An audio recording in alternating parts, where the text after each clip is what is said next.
अस्सलाम वालेकुम दोस्तों। पाकिस्तान टीम के फास्ट बॉलर हसन अली ने 3 ओवर में 45 रन दिए और 19वें ओवर में कैच ड्रॉप करके पाकिस्तान को जीता हुआ मैच हरवा दिया। उसके बाद हसन अली ग्राउंड में बैठकर रोते रहे।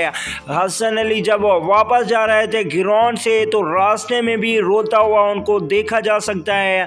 ये देखकर क्रिकेट शौकीन काफ़ी गमगीन हो गए। हसन अली ने बेशक कैच छोड़कर पाकिस्तान को मैच हरवा दिया, लेकिन गलती इंसान से होती है, इसलिए क्रिकेट शौकीन से गुजारिश है कि इतना ज़्यादा हसन ब्लेम ना किया जाए। इंशाल्लाह हसन अली नेक्स्ट मैचेस में इससे अच्छी कारकर्दगी के साथ वापस आएंगे और पाकिस्तान इंशाल्लाह T20 वर्ल्ड कप 2020 जीत लेगा और ICC चैंपियन ट्रॉफी 2017 भी हसन अली ने ही जितवाई थी। अगली वीडियो तक के लिए इजाज़त दीजिए। अल्लाह के बाद।